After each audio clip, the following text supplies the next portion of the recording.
I vividly remember the first time I saw Claire. It was a chilly afternoon at the college library cafe, the kind where the windows fogged up from the heat inside while the rain hammered down outside. I was bent over a stack of books, pretending to study, when she walked in. Her hair was a wild jumble of curls, her giggle cutting through the calm like it didn't care who heard. She plopped down at a table nearby, spilling her coffee as she struggled to balance a pile of novels and her phone. I don't know why, but I stood up to help her, offering a napkin and muttering something about the weather. She grinned at me, bright and unguarded, and said, "You're my idol now, you know that?" That was it. That's how it started. We kept running into each other after that. The cafe became our place. Ours. Hours spent fighting over books, sipping burnt coffee, and swapping stories. She loved mysteries, the kind with twists you never saw coming, while I stuck to history. Dull facts I could hang on to. She teased me about it, calling me professor in this playful tone that made my chest feel warm. She made everything feel alive. How she'd lean across the table, eyes sparkling, and drag me into her world. I wasn't used to it. Growing up, I'd been calm, steady. Leo, my best friend since we were kids, always thought I was the one who held everything together. But Claire, she was a storm, and I wanted to be caught in it. Weeks stretched into months, and those discussions grew into something deeper. We'd walk across campus at night, her arm brushing against mine, the air crisp with fallen leaves. I told her things I'd never told anyone. How my dad left when I was 10. How I'd spent years trying to be enough for my mom. She listened, truly listened. And then she shared her own struggles. How her mom, Lorraine, was constantly pressuring her to be perfect. How she felt like she was running from something she couldn't quite name. It felt like we were building something real. I met her roommate, Hannah, a sharp-tongued girl who'd roll her eyes at me but still slip me a beer at parties. She'd say, "Claire's a handful. Good luck, friend." And I'd laugh because I didn't mind. One night, beneath an autumn sky so clear you could see every star, I asked her to marry me. We were sitting on a bench near the library, the same place we first met. I'd been carrying the ring in my pocket for weeks, too afraid to pull it out. My hands were shaking, my voice hardly steady, but I got the words out. "Claire, I want to spend my life with you. Will you marry me?" She looked at me, her eyes wide, and for a second I thought she'd say no. Then she laughed, this lovely, delighted sound, and threw her arms around me. "Yes," she whispered. "Yes, you idiot, of course I will." I slid the ring onto her finger, a simple band I'd saved up for, and in that moment, it felt like the world clicked into place. The wedding was small but perfect. Leo stood by my side, cracking jokes about how I'd finally found someone crazier than him. Hannah gave a toast, half teasing Claire, half warning me to keep up with her. Claire looked stunning, her dress modest, her smile lighting up the whole backyard. We danced under string, lights in her mom's garden, and I remember thinking, this is it. This is forever. And I believed it. I believed every word of our vows, every promise we made.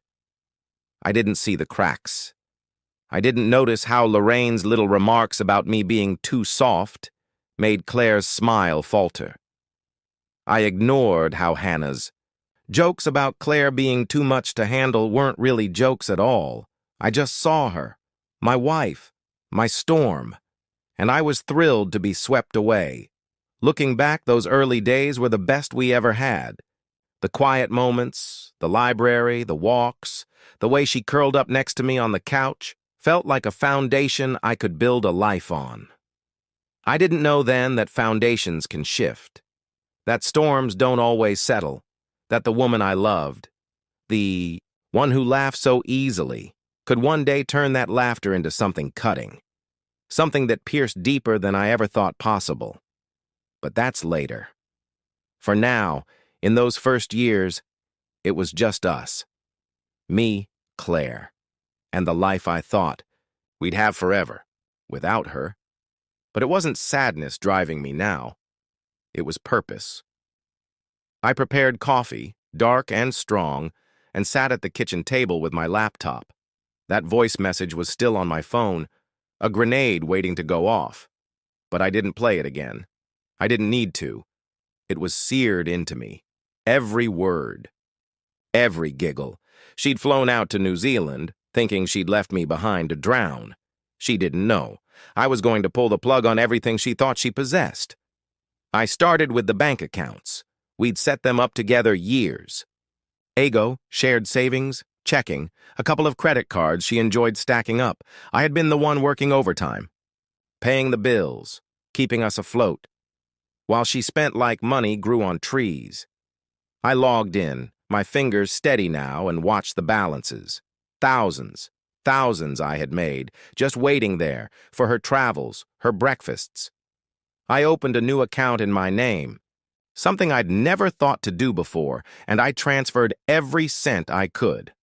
The joint savings and EMP checking, down to zero.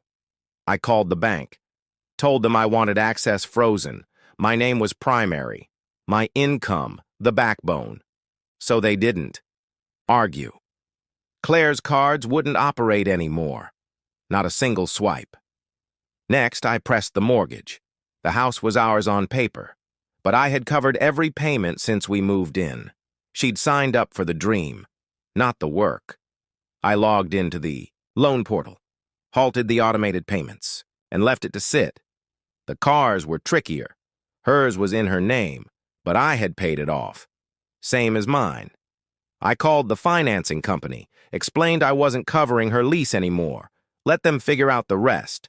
Her shiny little SUV, they'd come for it soon enough. Then my phone started buzzing. Claire's number flashing across the screen. I didn't pick up. It buzzed again, then again. A third time.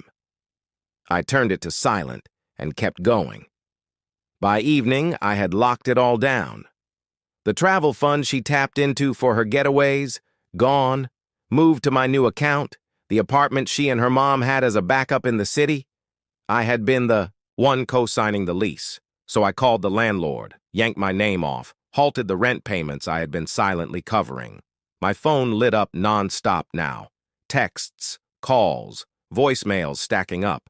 I didn't check them. I didn't need to hear her voice again, begging, crying, laughing. I could imagine it anyway, her in some fancy hotel. Jessa and Tina giggling beside her, realizing their cards weren't working, their plans breaking apart. It missed calls by nightfall. I poured a glass of whiskey, laid on the couch, and let the number grow. Leo came over around 8, knocking loud enough to snap me out of my trance. I welcomed him in, offered him a beer. He just gazed at me. "You okay, dude?" His voice was careful. I shrugged, told him what I'd done. Froze. Her out. Severed the ropes. His eyes widened, then he grinned. Slow. Sharp. "Good," he said. "She doesn't deserve a damn thing from you." We sat there. No need for much talking. The TV flickered in the background. My phone kept buzzing on the table. Claire's name, a continual flash. Leo glanced at it, shook his head. "She's losing it, huh?" I nodded. Let her. I didn't feel good exactly. Not pleased. Not victorious. Micah was still gone. That wound in my chest remained raw. But this was control. For years, I had bent over backwards, paid for her life, let her take and take while I held everything together. Now, I was taking it. Back, every call she made, every text she sent. Proof she had miscalculated me. She assumed I'd just sit here crying while she danced off with her buddies. She didn't know me at all. I sipped my whiskey, the burn steadying me, and pondered the next steps. This wasn't over. Not yet. She had built her world on my shoulders, and I was done carrying it. Let her collapse.